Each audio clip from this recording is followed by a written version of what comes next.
Hello, and welcome to the VJ Hemong podcast, where we'll be sharing the latest updates on chronic lymphocytic leukemia, focusing on the evolving role of BTK inhibitors. In this episode, we will cover trial data supporting BTK inhibitor use in both treatment-naive and relapse-refractory CLL, continuous versus fixed duration therapy, and insights into covalent and non-covalent BTK inhibitors. This podcast episode is part of a Spotlight On podcast series supported by AstraZeneca. The supporter has no influence over the production of the content. This podcast is intended for healthcare professionals only. So, let's get started. We begin in the frontline setting, where BTK inhibitors remain a cornerstone of treatment for many patients with CLL. Long-term follow-up from clinical trials continue to reinforce their ability to deliver durable disease control, including in patients with high-risk genomic features. Konstantin Tam discusses updated results from the Sequoia study evaluating zanubrutinib as first-line therapy for CLL. So the Sequoia study is a first-line study in CLL. So these are older patients who are not fit for FCR. And Sequoia really is a comparison between bendamustine rituximab versus zanubrutinib as first-line treatment for CLL. That's arm A and arm B. There's also a third arm in Sequoia called the arm C, and these are patients who have 17p deletion at screening, where it's not ethical to randomize them to bendamustine rituximab. So all of those patients got zanubrutinib as a monotherapy. So let's go back to the randomized component first. So the randomized component has been reported previously, that we've previously reported that zanubrutinib is superior to bendamustine rituximab in terms of progression-free survival. But what we do have now is we've got 6-year update of that cohort. And at the 6-year mark, the progression-free survival for patients who started frontline zanubrutinib is 74%. And when you allow for the impact of COVID, it's now 77%. So it's a nice number to have. So when next time you see a patient and you start them on first-line zanubrutinib, you can say with great confidence that there's a 3 in 4 chance that they'll still be in remission 6 years from now, which is a really nice number to say to your patients. And once again, the sustained benefit of zanubrutinib over chemotherapy is maintained over time, and there's been no new safety signals of concern. Now, going to arm C, which is the people who got zanubrutinib monotherapy for 17p disease. So 17p disease, p53 mutant CLL is traditionally a very bad thing. Now, the arm C actually turned out to be the biggest collection of patients in the literature of 17p deletion patients receiving any therapy. And we had over 110 patients, all of whom got zanubrutinib. And with 6 years follow-up, their progression-free survival is actually 65%, which is very similar to patients getting zanubrutinib who do not have 17p in arm A.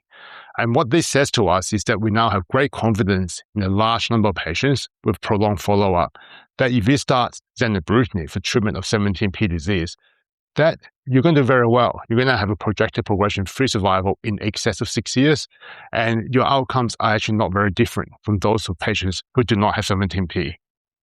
So once again, zanubrutinib seems to have been able to neutralize the adverse event of most prognostic factors in CLL, and in this case, it has largely neutralized the prognostic impact of 17p deletion in CLL. These findings reinforce the durability of BTK inhibitor therapy and highlight their growing role as a frontline treatment option. A defining feature of BTK inhibitor therapy is that these agents are typically given continuously until disease progression or intolerance. Kerry Rogers explains why continuous BTK inhibitor therapy remains a widely used approach in the treatment of CLL. I'm really excited to be part of this debate regarding standard of care and was given the position of continuous BTK inhibitors being the standard for most patients, which I think is true. And I think there's 2 main key arguments for this. One is just the effectiveness, and then the other is the convenience of this. On the effectiveness side, the median progression-free survival, or the only one I know of that's been reported in a frontline setting for BTK inhibitors, is 8.9 years. And we've really not seen that effectiveness replicated with any other agents in the frontline setting.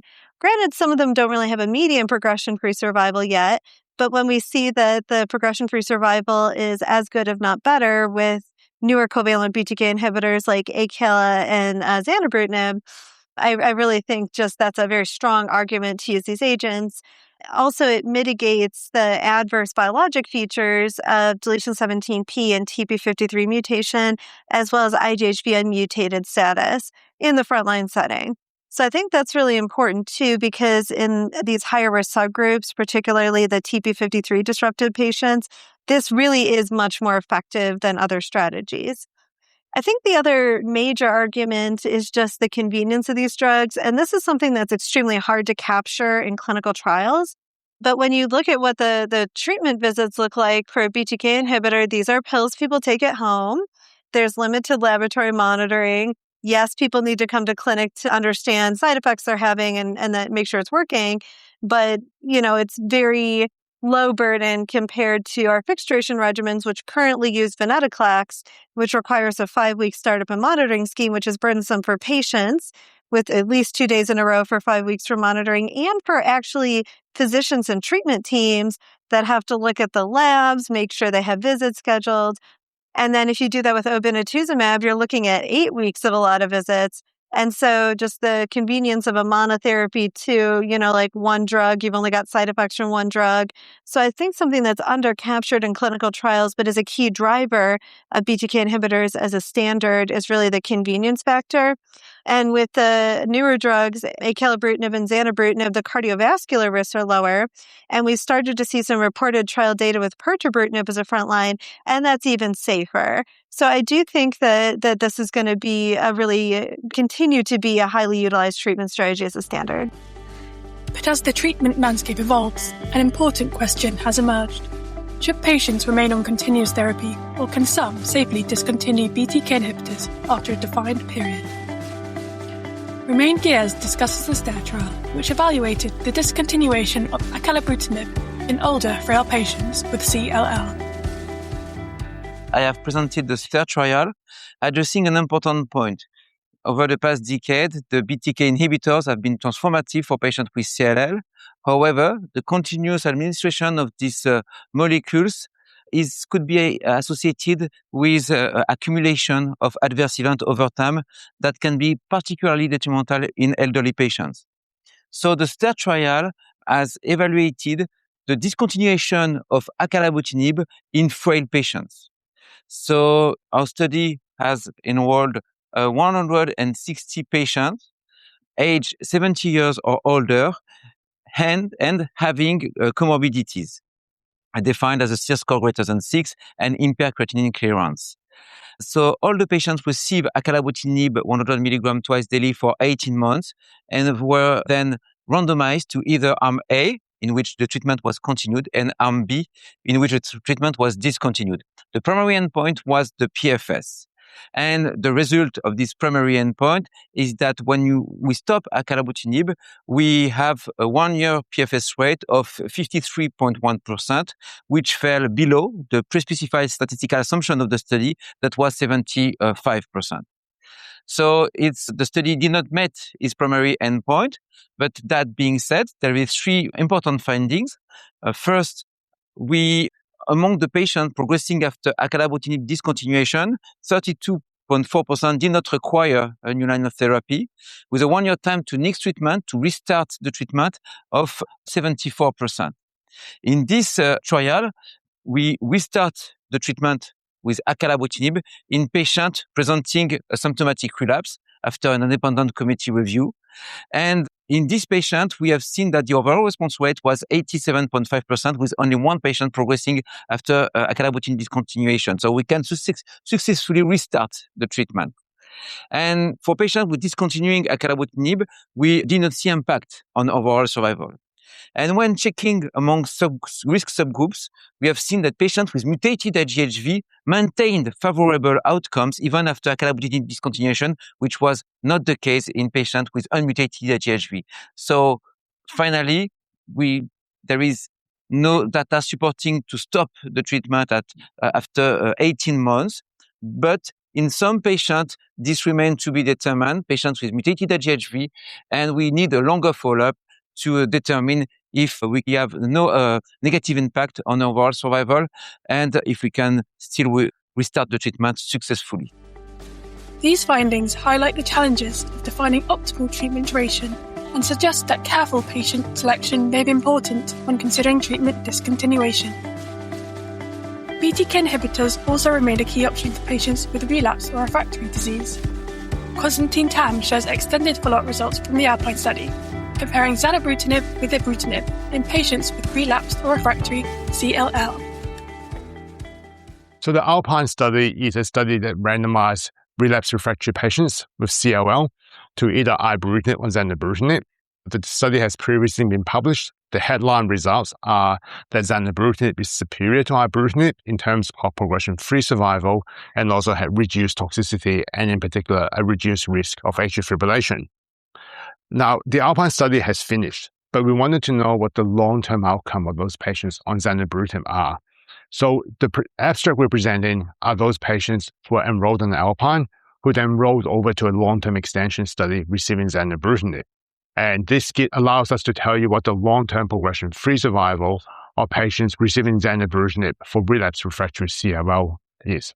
So we now have up to 6 years of follow-up in that cohort, and we now have a median progression-free survival of 5 years. So patients who get treated for relapsed refractory CLL with zanubrutinib have a 5-year median remission, and as confirmed on the Alpine and documented on the long-term extension study. The other thing is that we looked at the 17P patients. Now, the 17P patients are the ones who derive the most benefit from zanubrutinib relative to ibrutinib. And now with extended follow-up, we can see that the median progression-free survival for relapsed refractory CLL and 17P, so both bad prognostic factors together, is 15 months, so over 4 years. So once again, that is some of the best data that we've seen for any drug in the setting of relapsed refractory CLL. Together, these data continue to support the role of next-generation covalent BTK inhibitors in delivering durable disease control in this setting. Alongside these advances, the BTK inhibitor class itself continues to evolve. Jennifer Wyke discusses early clinical findings for the novel BTK inhibitor rockbrutinib, which is being developed to overcome resistance to existing BTK-targeted therapies. LP-168, or rockbrutinib, is a novel Bruton's tyrosine kinase inhibitor. It is a very selective molecule, and in fact, more selective than the other BTK inhibitors that are currently in clinical practice or clinical development. And it has a novel mechanism of action. So if BTK is wild type, the drug can bind covalently, similar to the way ibrutinib, acalabrutinib, and zanubrutinib all bind. However, if BTK is mutated at that binding site, like we see in resistance to the covalent BTK inhibitors, it can actually bind non-covalently or reversibly, similar to the way that drugs like pirtobrutinib or nemtabrutinib bind. And importantly, in the laboratory and in, I think, verified with early clinical data, we see that rockbrutinib is effective in the setting of resistance mutations that show up in patients taking non-covalent BTK inhibitors. So at ASH, we presented updates on the first-in-human phase 1 clinical trial of rockbrutinib in patients with CLL. The entire study included other B-cell malignancies, but here we focused on the 42 patients with CLL that were treated. Various dose levels were tested up to 300 milligrams once a day, and no dose-limiting toxicities were identified. The drug was, in fact, very well tolerated due to its selectivity. Only one patient developed atrial fibrillation. There was one patient with a high-grade bleeding side effect associated with a fall. Otherwise, there are the typical things you see in patients with CLL, like low-grade cytopenias, infections, but no clear safety signals with this drug. In terms of efficacy, the overall response rate for patients who received at least 200 milligrams a day of the drug was over 70%. With a median follow-up of 30 months, the median progression-free survival is 28 months. So it looks very good in this highly refractory patient population. So we look forward to seeing larger clinical trials with rockbrutinib and combination studies, which are all in development. Further insight into the evolving BTK inhibitor landscape comes from the development of non-covalent BTK inhibitors designed to overcome resistance to earlier therapies. Jennifer Wyke discusses the results from the Phase 3 Bruin CLL 314 trial, comparing the non-covalent BTK inhibitor pirtobrutinib with the covalent inhibitor ibrutinib in patients with CLL. We presented results from this Bruin CLL 314 study. And this is a head-to-head randomized phase 3 trial of the non-covalent BTK inhibitor pirtobrutinib compared with the covalent BTK inhibitor ibrutinib in patients with treatment-naive and relapsed refractory CLL. So this study is the first clinical trial to directly compare a non-covalent to a covalent BTK inhibitor and the first head-to-head comparison of any BTK inhibitors in the frontline setting. So in this study, patients with either treatment-naive or relapsed refractory disease were randomized 1-to-1 to these two medications, which were both continued until disease progression. The primary objective of the study was looking at overall response rate and specifically non-inferiority of response of pirtobrutinib as compared with ibrutinib. Key secondary objectives were looking at response rate superiority in different subgroups, as well as progression-free survival in the entire intention to treat or ITT patient population, as well as in those with relapsed refractory disease. And exploratory objectives were to look at outcomes in patients with treatment-naive CLL. So at this point, we are presenting the final results of the overall response rate analysis, so the primary objective, and some descriptive initial results of progression-free survival. So we saw that, in fact, pirtobrutinib was non-inferior to ibrutinib in the entire intention to treat patient population and actually was superior to pirtobrutinib across the entire cohort and in patients with both treatment-naive and relapsed refractory CLL. When looking at progression-free survival, again, kind of an early look, we see a trend toward improvement of pirtobrutinib as compared with ibrutinib in the entire patient population in relapsed refractory CLL, and actually most strikingly in patients with treatment-naive disease. And we also looked at the safety profile of the two drugs. Importantly, there was really very few drug discontinuations in either arm.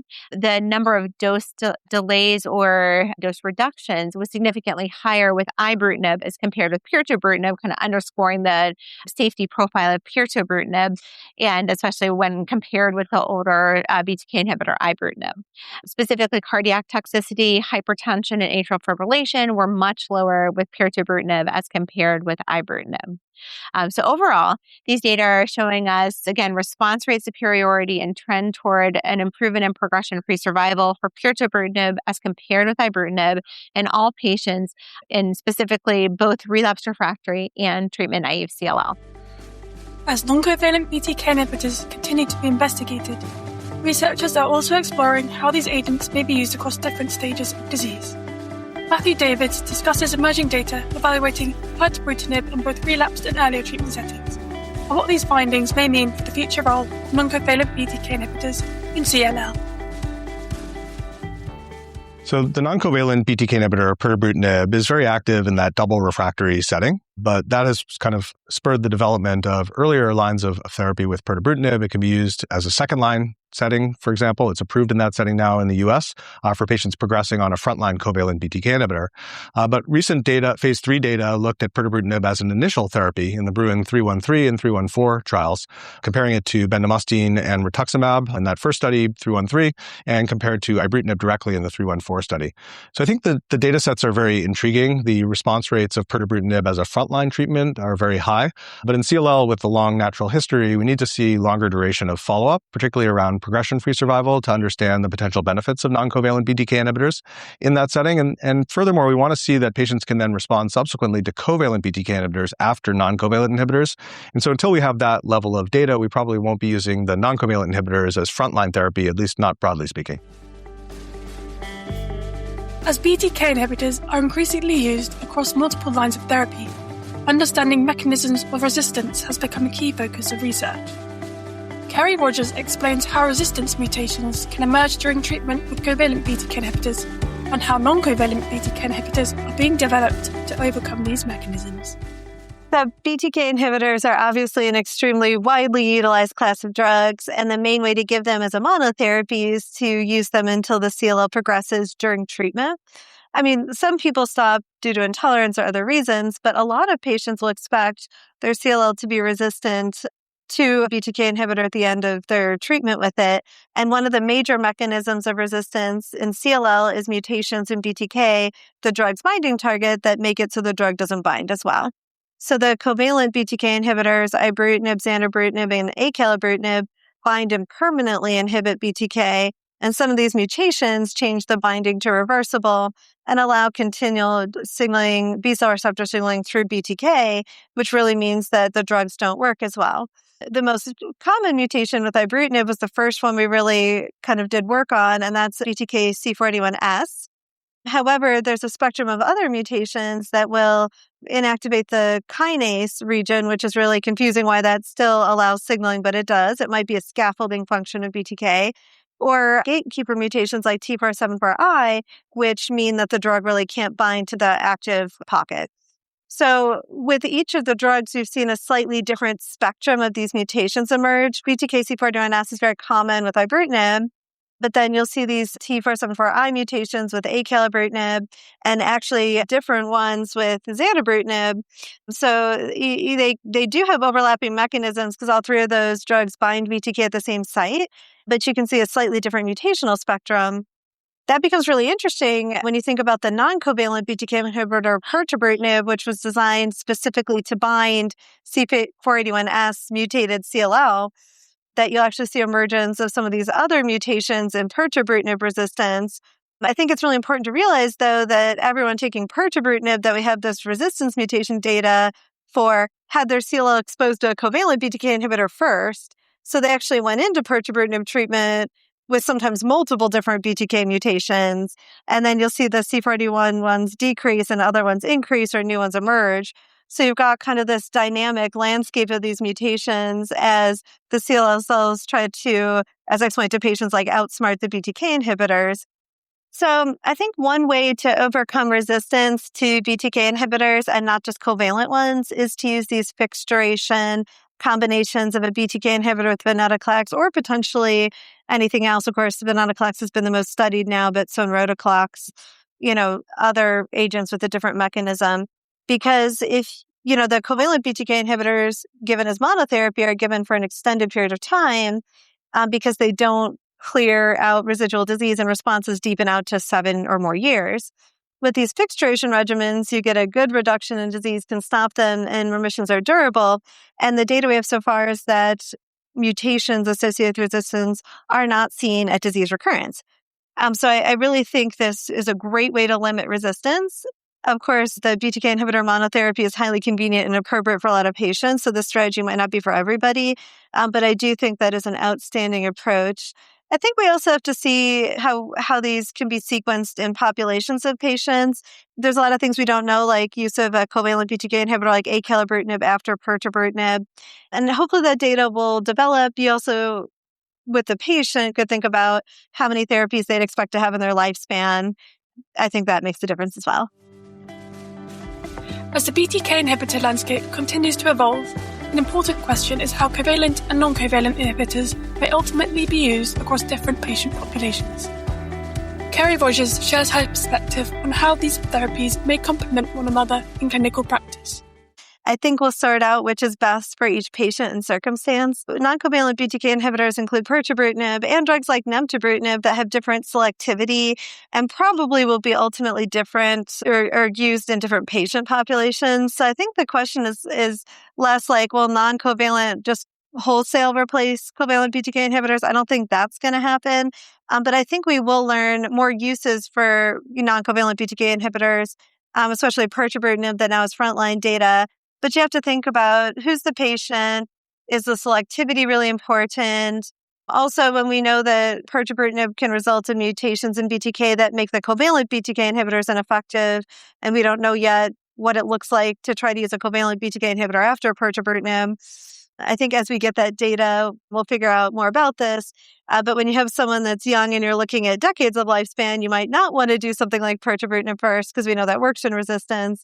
But if you have someone in their late 80s, that's probably an excellent idea, limiting toxicity, not worrying about decades in someone in their late 80s. Not that someone in their late 80s can't live decades, but I think there's some expectations there about lifespan that are different.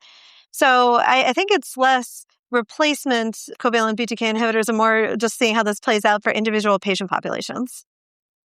Overall, BTK inhibitors remain central to the treatment of CLL, supported by long-term data demonstrating durable responses across multiple patient populations. At the same time, ongoing research continues to refine how these therapies are used. from the choice between continuous and fixed duration treatment strategies to the development of next generation inhibitors designed to overcome resistance. Thank you for listening. We hope you enjoyed this episode exploring the evolving role of BTK inhibitors in CLL. To explore more expert insights and interviews in CLL, head over to vjhemon.com. Be sure to follow us on X at vjhemon and subscribe to our podcast on Spotify, Apple or Podbean. Until next time.